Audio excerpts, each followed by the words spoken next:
All right. Because I like to talk about the movie industry and things that I love. And I love this guy. He has made some of my favorite movies of all time. Really? Okay. Yes. And he has sat down and had an interview, and we've got a couple clips that we're going to talk about. He's the Avatar guy, right? Yes, he is. And Terminator. And I like that one. Avatar, of course. Yeah. Terminator 2. Awesome flick. Yeah. He's Never got a lot watched- of good movies I like. I didn't watch any of the Avatar movies, so I don't know much about those. I watched the first one. I liked it, but it was way too long. Way too long. I think it was like almost 3.5, 4 hours or some shit, right?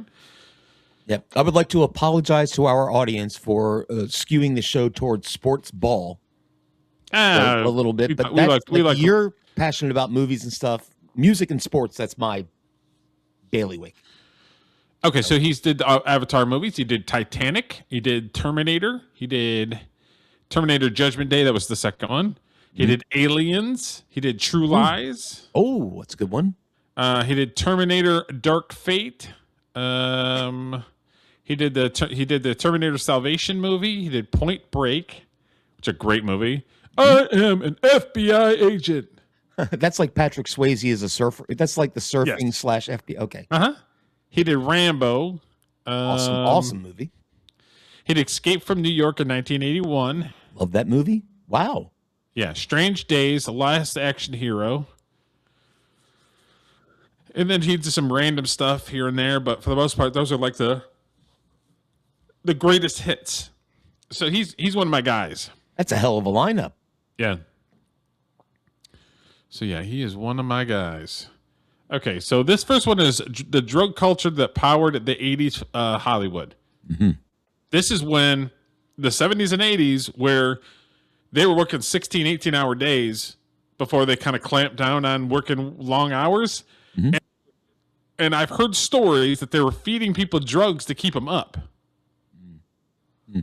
So there was a lot of drug abuse in like the 70s and early 80s movies and stuff. Yeah, but in general, in the 80s, there was a lot of drug abuse anyway. Everybody was snorting cocaine back then. But... What was the deal with being asked to give amphetamines and cocaine to the crew?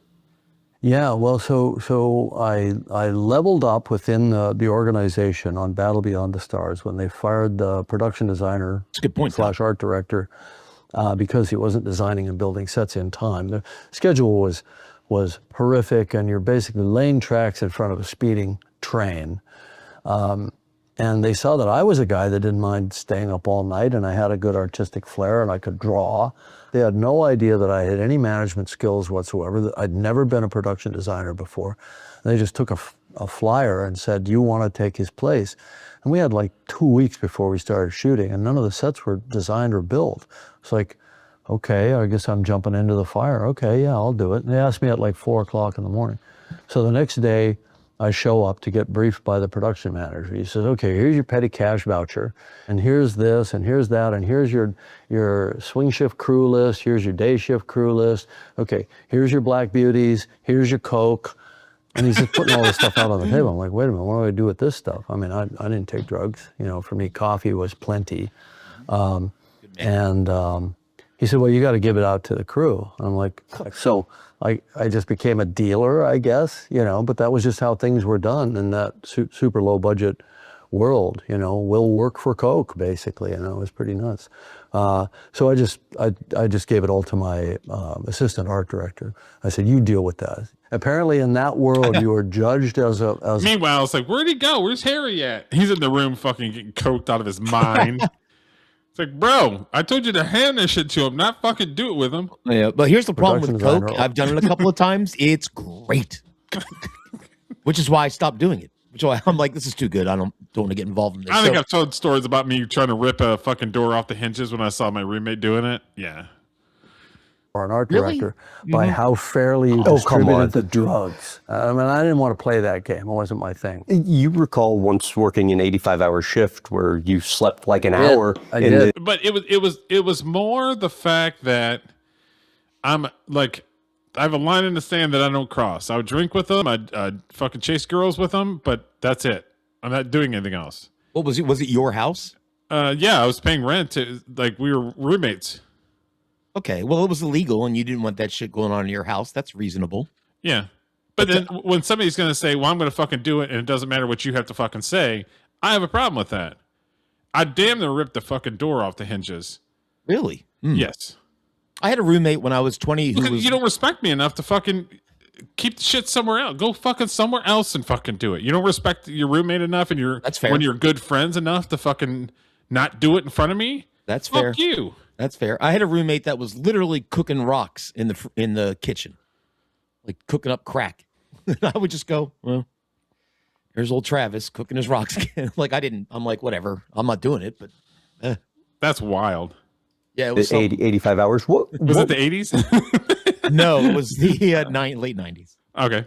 Was it about you at the time that recognized your ability to kind of succeed in those chaotic environments? That's an interesting question. I mean, I think I didn't know that I had that ability until I proved it to myself, and it was a chaotic environment. But you could apply logic to chaos. You know, I went out and I scoured junkyards. I went to crashed aircraft parts places, and I know. But I don't know how much the reputation sticks, but I've heard that he is a hard guy to get along with. Mm-hmm. But once he likes you, he'll ride or die with you. But he's a hard guy. He's a hard guy to get along with. He's pretty straightforward. Like, I need this fucking done. Do it. That's good though for a leader, don't you think? I would think so. Yeah. I would think I would want if I worked in the private sector. I like those kinds of bosses. Like, I don't want to be your friend. Just tell me what you expect me to do, and I'll do it. Yeah. That's why you're the boss. True. Ripping wings and stuff off and using them as set dressing. This is when I figured out how to use McDonald's breakfast trays. You know, you open them out and you can make what looked like these lovely vacuum form panels. You have to just make up solutions in the moment, and you don't even know what you know that you're going to require until it shows up. And if you don't have the answer, somebody else will. You know, but it's all about problem solving, and it's problem solving under duress. You write the Terminator script. Studios are resistant to you as director. Oh, sure. They wanted the script, but they didn't want me. Right. Tough period. Yeah. And you have no money at the time. You're, trying to get 2-for-1 McDonald's Big Macs coupons. My mom helping out. But how do you pull off figuring out how to direct? Figured the only way to do that is to write it and control it. So I was smart enough to know that you had to control the rights. And that was the only way I was going to get a job. I mean, after getting fired off Piranha 2, I wasn't at zero. I wasn't at the bottom rung. I was now below where I had been a year earlier. I had to get back to the bottom rung. Fired from Piranha 2. The only way I could see clear to do that was to create my own thing. So I wound up writing 3 scripts at more or less the same time. One was The Terminator, the other one was Rambo First Blood Part 2, and the other one was what became Alien 2 at the time. Because I'd been out kind of around taking meetings as a writer based on my first draft of The Terminator. People liked me as a writer. I was like the new hot young, techno thriller writer. And so I had the shooting draft for Terminator and then these 2 other scripts, and I had to do them all somehow in like 3 months, which I almost pulled off. But Stallone wanted some rewrites, and I'm not going to blame him. It was a normal process to rewrite a script, but I didn't understand that. I was such a noob that I didn't understand that when you sign a deal for a script, you also sign a deal to write the rewrite. And so what I thought was going to be a 4-week gig turned out to be an 8-week gig. And by the time I got to Aliens, I didn't have time to get it done. And the producer, David Geiler, yelled at me on the phone when I told him I couldn't get the script done. He said, "You'll never work in this town again." So if you've ever wondered, people actually say that. Fortunately, his partner, Walter Hill, who was a director, knew what that was like. And he said, "All right, kid, just send me the pages." And so I sent the pages over, and I called him up the next day, and he said, "All right, we're going to wait for you." I said, "So I could finish the script after I do Terminator?" And he said, "Yeah, we'll wait for you." And I said, "All right, well, you're a pretty experienced director. Any advice on shooting my first film?" He said, "Yeah, don't f*** it up." Which is actually really good advice. Yeah. But to actually go don't fuck it up. Writing it to getting one of the studios to give you the opportunity. It was a low-budget, independent, production company called Hemdale, run by a guy named John Daly, and he financed the development. And Gail was actually kind of instrumental in triggering some of the financing as well. I think she brought in HBO. So we had a good producer-director relationship, Gail and I. We willed that film into existence. I was talking to Arnold Schwarzenegger about you, and he's called you a mentor before, but do you remember the debate you guys were having about the Terminator getting drunk and how to say, "I'll be back"? I don't remember anything about getting drunk, because the Terminator couldn't get drunk. Well, he said he came to you with an idea for the Terminator. I shot that down. I'm sure that sounds pretty lame, but no, Arnold was not one of. How about you, Arnold Schwarzenegger? You know what? You go over there, dude. Shut up. These Get out of my guys trailer. was constantly pestering me with ideas. Usually when he brought an idea, it was pretty good. The "I'll be back" thing, my memory of it is that it was the line in the treatment or in the script is "I'll come back." And when I heard him say it, it didn't ring. So on the set, I just changed it to "I'll be back." Interesting. Here's another. It's James Cameron. This is James Cameron. Generative AI will only produce mediocre in filmmaking. So I want to hear from a legend what he thinks about AI. Well,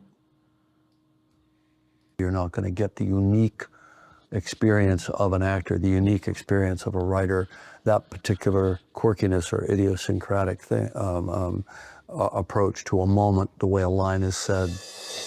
I was talking to somebody close to you, and back in the day, you had I guess a kind of a barter type relationship with Microsoft, where the gist of it was they gave you kind of a peek behind the scenes there in exchange for kind of having a peek behind the scenes in your operation. This was the early days of Silicon Valley trying to understand Hollywood and how it worked and how we thought and how we innovated. In what ways did that play into Avatar? Very little. I mean, I don't think I learned much, or much came from the Microsoft relationship that had anything to do with how we solved problems on Avatar. I think that, my time at Digital Domain and founding Digital Domain at a critical point in history when CG was a new thing and just taking off, and all of the iterative steps in between had a lot more to do with that. We went into Avatar in 2005 with a general idea of how to do it. And a lot of specifics that had to be worked out. Literally years of R&D. And the best way to describe it is we took a prototype weapon to a war, and it was glitchy, it was difficult, but it was a very steep learning curve, and it was a great learning curve. You hired a chair of a plant and botany science department to come up with scientific descriptions for plants that you had made up. You hired a linguist for this made up language, and you guys are discussing points of grammar. Like, why was that important to you? Well, there's the world building part of it, which is, and I don't know how he's going to answer this, but the way I would answer it is because I don't want somebody to watch my piece of art and say, well, this guy doesn't know what the fuck he's talking about. Sure. This plant is this plant is this, plus this plant does this, I wanted to have some sort of legitimacy to what it is. I'm just not pulling shit out of my asshole and writing it on a piece of paper and putting it in a movie. There are stories, any storytelling, whether it be movies or video games, there are plenty of instances where lots of time is spent on backstory that you never see on the screen. Correct. But it feeds into, the story, the motivation of the characters and things like that. You don't need to say it. Yeah. But as a director and a creator, you should know it. I'm writing down like a one sheet of a character. Yeah, sure. Yeah, like obviously with the warrior, it's about me, so I know me, but I'm still writing a one sheet. Like for Kenny. Kenny was basically the kids in the neighborhood and my brother. So I took little traits from my brother, took little traits from some of the kids that lived in the neighborhood, and created Kenny. Yep. But I wrote it down. Okay, this is what he looks like. This is what it is. This is what he says. This is what he does. This is what he likes. This is what he eats. You know what I mean? Yep. It's even for like shows like Star Trek: The Next Generation. The creator created it's called a Bible, a show Bible. Yeah. Mm-hmm. Big backstory. For the video games, very popular, Fallout. I'm sure you've heard of Fallout. Yeah. The games. Huge backstory written that you never released? I don't have it now because it's in storage, but remember I pulled my Bible out where it's a binder of all my shit, the script, notes, everything. Yep, we have the same thing in my band for all the lyrics I've written. They're in a big binder, and I know what they're about, but I don't sing I don't. And then somebody will walk on set, look at my Bible, and see they see my permits, they see my receipts for what I purchased, they see the script, they see all kinds of stuff. Yep, is basically fiction and fantasy taken to the extreme, and down to creating Latin names for plants that are made up, animals that are made up, right? Because it's the kind of detail that fans like. They like to think that world has some true existence someplace, and it's a place they can go, right? But it doesn't matter you make up a plant with a cool, fancy Latin name. You have to make that plant look real. And there has to be a full forest full of them. And you have to be able to travel through it and brush against it and move it. And it has to light up in a certain way. And so the interactions between the characters and the environment become part of it. And that, to me, that goes beyond world building into actual technique, actual execution. And we were dealing with brand new ideas. We were very much doing what I set out to do in '95 when I wrote it. It just seemed like it was too big to handle back then. There were too many new things that had to be created. In 2005, when we started, didn't exist we felt we were within striking distance, but we had to create a lot of new tools. Which is what you enjoy. The fact that it was all new and nobody else was doing it was kind of intoxicating and kind of scary. But if I'm not doing something that scares me a little bit, I don't feel I'm using my full potential. How does scary? Yeah, because the worry is people are going to like it? Are people going to watch it? Are people going to give a shit? Yeah, but as an artist, I would imagine. And James Craig, when James Cameron did Avatar, he's already had a successful career, and he still has those worries. You know what I mean? You should always have that worry as a creator. Like, for instance, my band released this song, Cinnamon, which is like a 4-part suite and stuff, and it's big. And we worked very hard on it, and I think it's the best thing that we've released. I'm proudest of it. My bandmate agrees. We were talking in the studio, and I'm like, well, we can't do that again. Like, we have to stretch and, be brave and try to do something different, which it sounds like Cameron's saying, like, it's fun to create on a knife's edge, so to speak. Yeah. Like, you're not 100% sure it's going to work, but that's the excitement. It is you take chances. Yeah. Yeah, it's convincing other people that your chances are worth putting attention into. Mm-hmm. That's hard too, because you're talking about he's talking about millions and billions of dollars. Yeah, and having somebody be like, that's a good idea. If it doesn't work, we're fucked. Or even better, or they go, well, I'm not sure that's a good idea, but I trust you, so I'm going to back you. And you, as the guy said earlier, you better not fuck it up. Yeah, don't fuck it up. Come out in you or affect you? I don't know. It's just exciting. It's just fun. It's challenging. So it's knowing the ways it could all fall apart. And the way you fail is your technology doesn't work, or it's too cumbersome, or you can't make your deadlines. And, the best innovation happens in a production environment because you've got a deadline. So you're going to stride faster. You're going to take more risks. You're going to be more intuitive.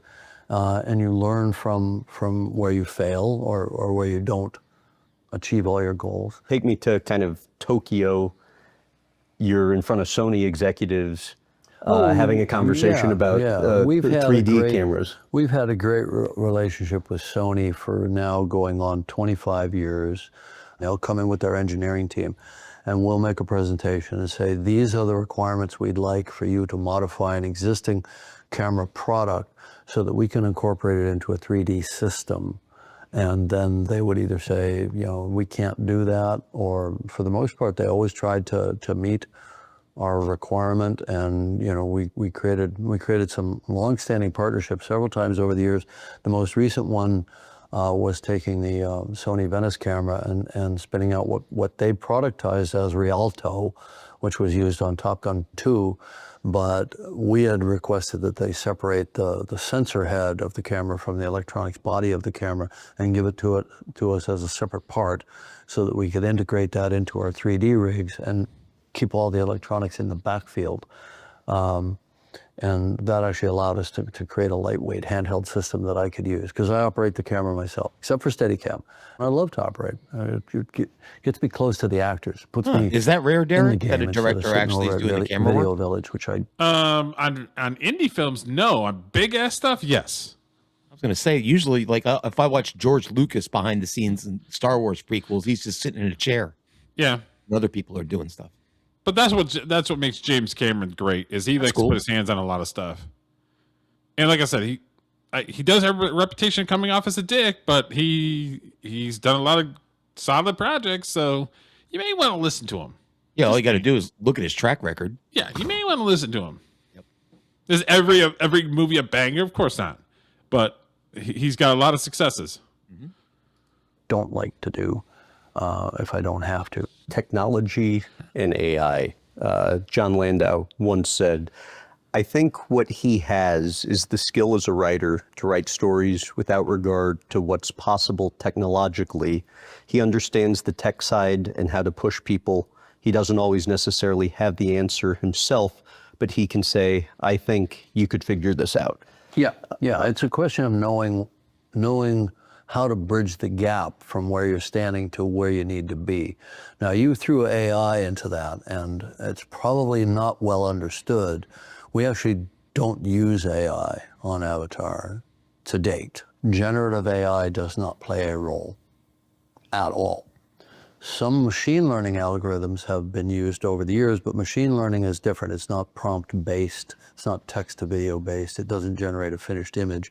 ML has been used for 30 years to generate algorithms for flocking behavior of bats and things like that.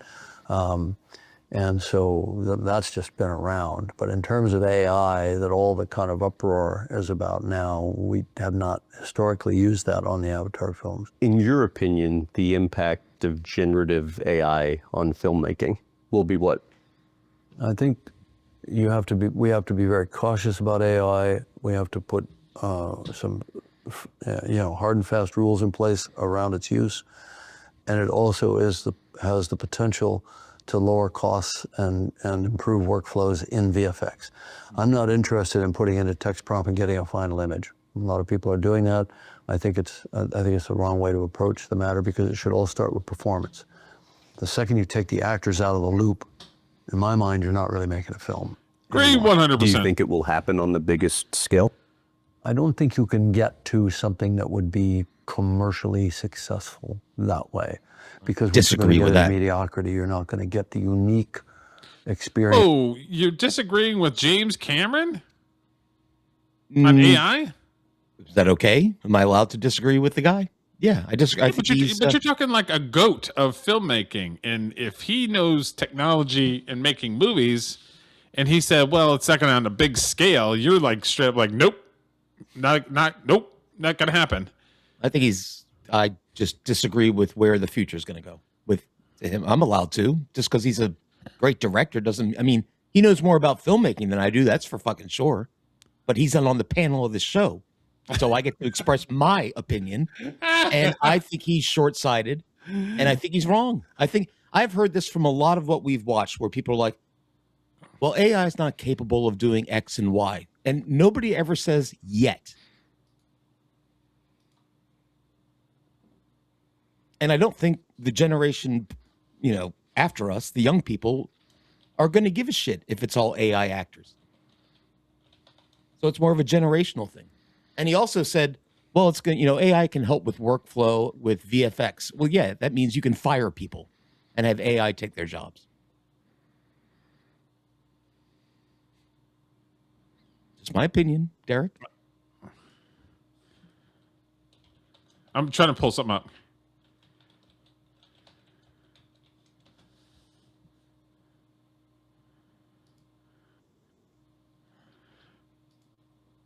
Okay, this is AI. This is Chat GPT. This is the main Chat GPT.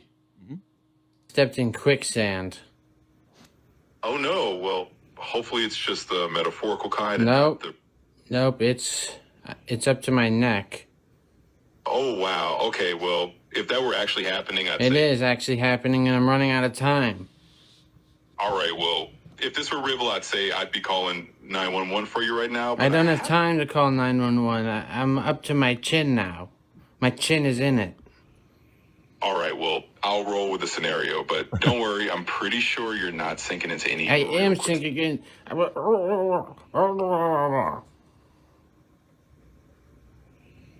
Oh no, you're going under in the imaginary quicksand. Well, I'll just say I'm sending you a virtual... So if he was actually in quicksand, AI is like, bye, dickhead. Well, this is... I'm just saying, this is AI right now. Well, and you're saying that AI is going to be able to make a hit movie that people are going to be able to relate with and have an emotional attachment to. That's AI exactly basically is like, well, kid, good luck. No, I am exactly saying that I think AI will be able to create a hit movie in the future that people will be able to relate to. Now, this is just buffoonery. This is like, if the AI was smart, and it will be, it should go, well, you're going to die. I'm sorry. Do you want me to let anybody know? I mean... I'm just saying, is AI thought he was kidding. If he was legitimately in quicksand, AI is like, well, sorry about your bad luck, dude. That's what AI should have said.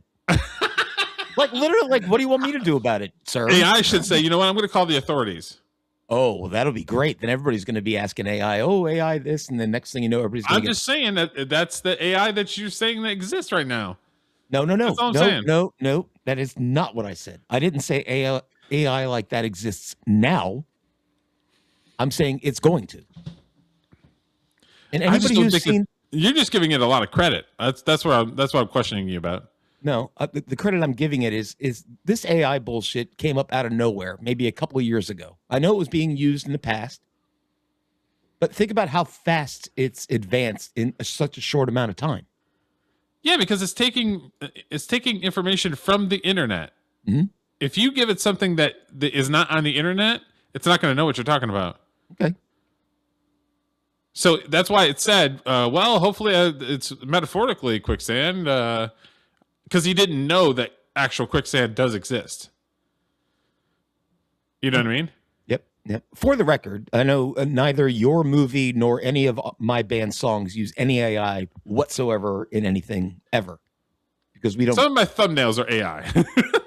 Okay, well, I'll back off on that. But yeah, but I am not a proponent of replacing people with AI. I just think it's inevitable. And I think I understand why in some cases. It's as always, it's a people problem. Like, do you want to deal with these idiot actors nonstop if you can just have... If I get a good performance out of them and we fucking make a kick-ass movie, yeah.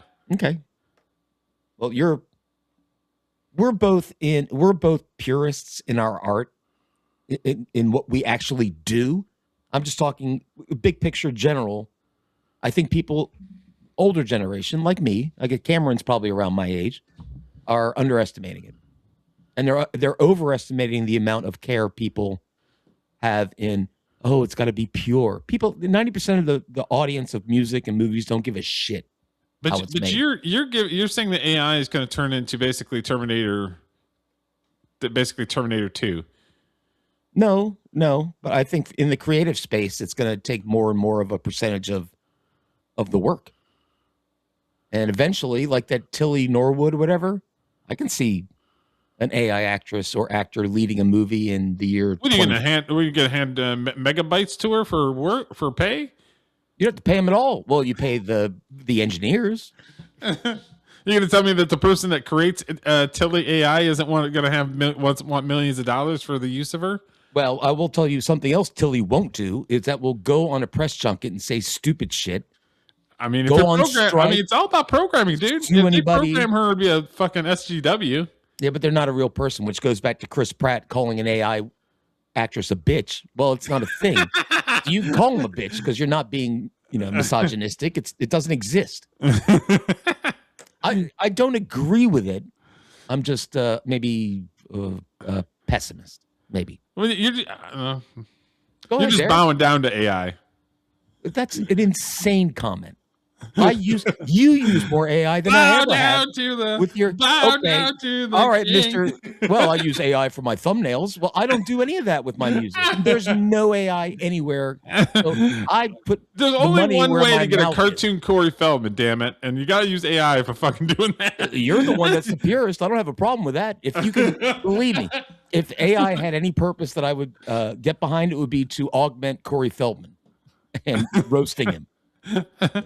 I'll be right back. Of an actor, the unique experience of a writer, that particular quirkiness or idiosyncratic thing, approach to a moment, the way a line is said, because you're taking everything that's ever been done, putting it in as trading data, and then blending it, and then getting a result that is distilled from that. It's by nature going to be mediocre, not unique. So I think that the actor's process, in my mind, and certainly what I intend to do, is to always make it performance-based. See, people don't understand performance capture is not technical from an acting perspective.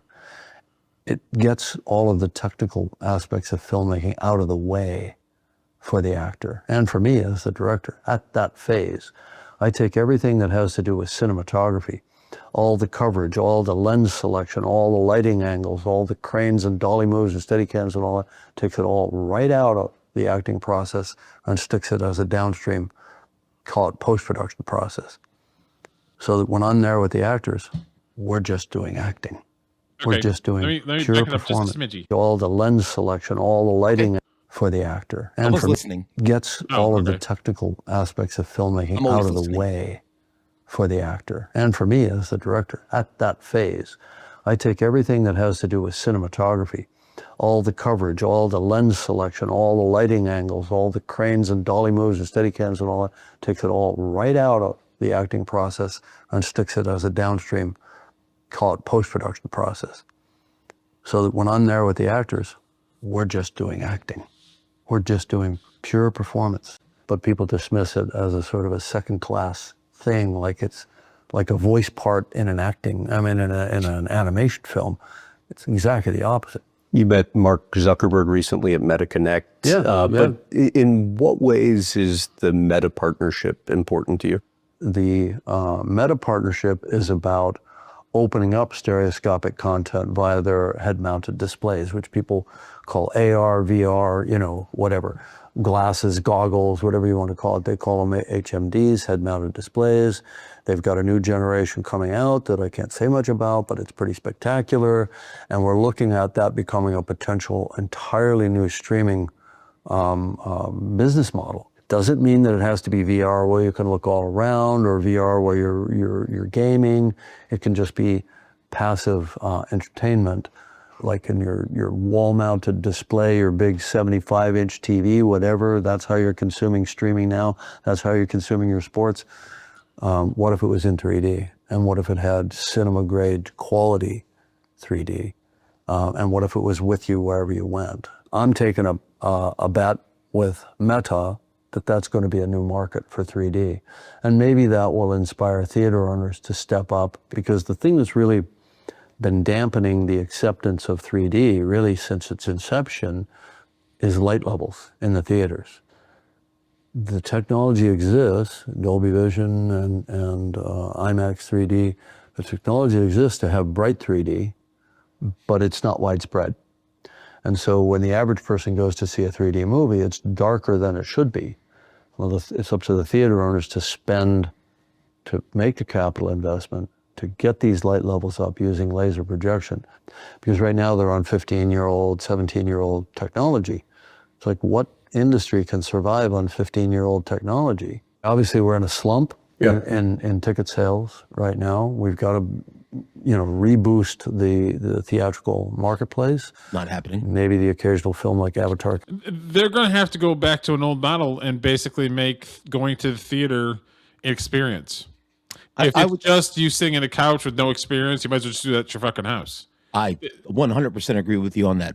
Yep. There's got to be, you're right. They got to make a reason to go. Right. I agree. I don't think 3D, personally, I can't stand 3D movies, so I will avoid them. if there's an option. I will see a regular movie, but I don't know. What are your thoughts on 3D movies? Like going to see 3D? I think they're pretty fun. Okay. I don't think every movie should be 3D, but certain ones should be. Can we agree that every time they try to launch 3D, because this shit happened in the 80s, it happened in the aughts, that it never really takes off? Well, certain movies, yeah, it'll take off, but yeah, it's not widespread for sure. Yeah. And what he was saying is the theaters have to be correct for it. Otherwise, it's a lost art because the theaters aren't going to spend the money to make it present it correctly. Yeah, and didn't they try to come out with like a 3D TV gimmick like a decade ago, and nobody gave a shit? Hold on. Where'd you go, Derek? Do you hear me? I can hear you, but I can't see you. Yeah, all of a sudden, like, 1 second.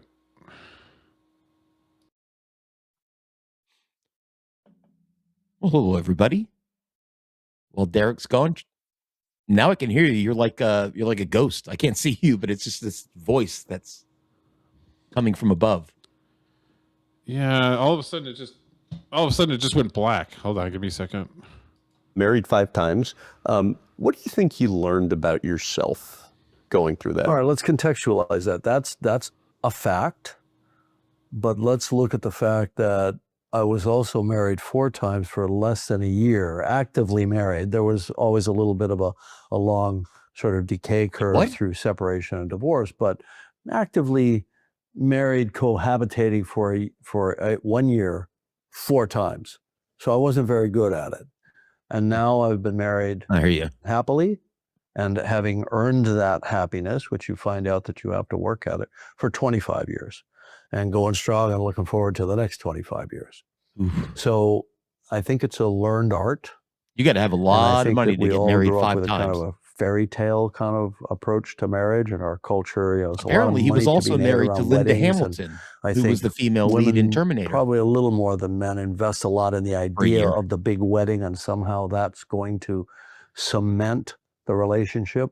When really, you should just go do it in Vegas and not spend the money, and then agree with that. Put all that effort and energy into the work it takes to really be with somebody relationally for a long period of time, because you're constantly learning about the other person, and I think you have to make a pact with yourself to actively want to make them happy, not your version of what should make them happy, but what actually makes them happy.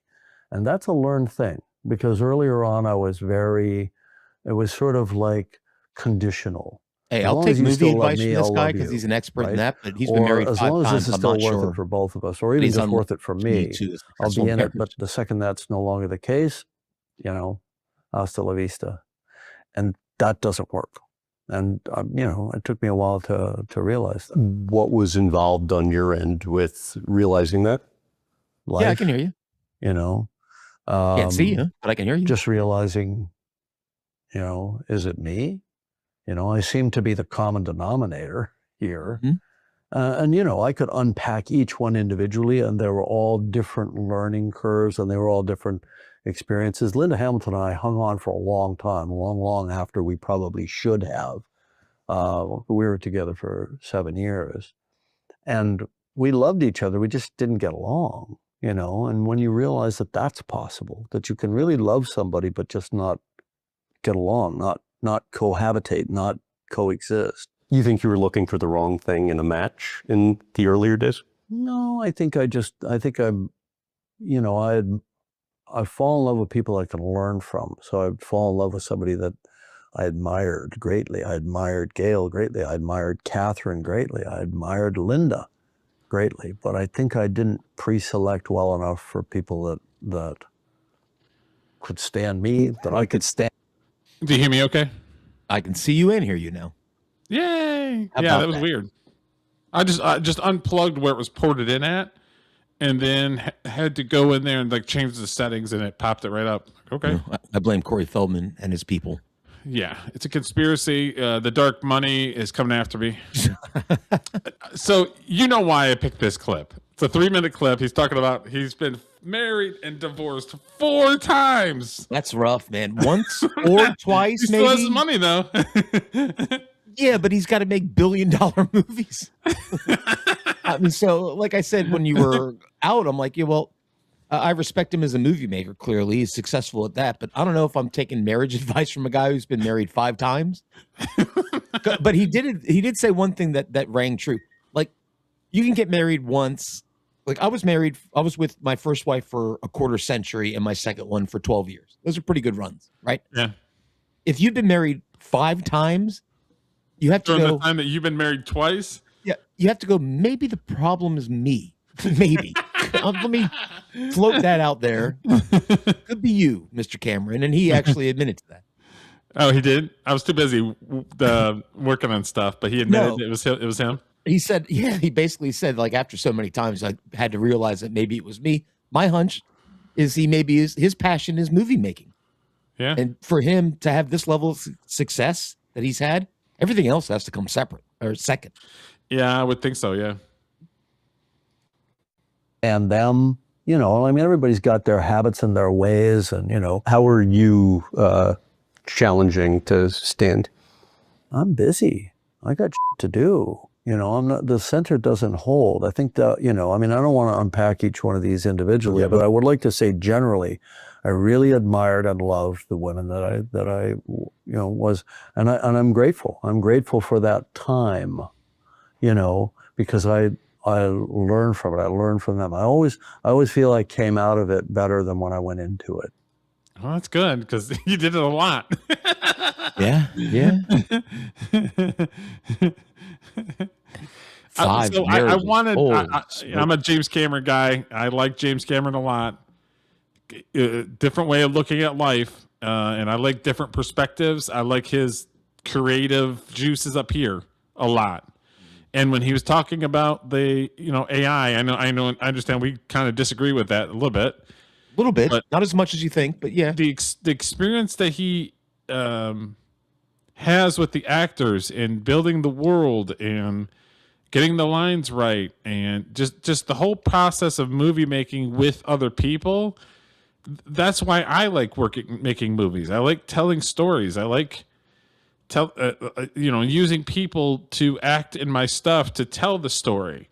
And it wouldn't feel right if I just kind of phoned it in and had some computer generated family on the screen. See, we both agree 100% on that. Is there assholes out there that's going to be lazy and have no talent and use AI to try to produce something? Yeah. Yes, but I don't think it's not going to. If you take some of the greatest films of all time, those AI movies are still not going to touch it. Not even close. And as somebody, and listen, James Cameron, far more successful movie maker. I mean, don't take this the wrong way, than you. Yeah. Paul McCartney, far more. You know what I mean? Yeah. But it's like I always say, the process is the same, and the joy in being a creative person, whether it be music, or whatever, is the process. Artwork, drawing, photography. So type of prompt in, that's not rewarding as an artist, correct? Correct. What we're disagreeing on, I think, here is that I think all of us, me, you, and James Cameron, and everybody, are overestimating the audience and what they want. They don't care about the process. They just want to be entertained. There's a bunch of dumb people out there. Yeah. We have a segment called Dumb Dumb of the Week, so that's just. I wouldn't. Everybody's passionate about something, and there are some people who are not passionate about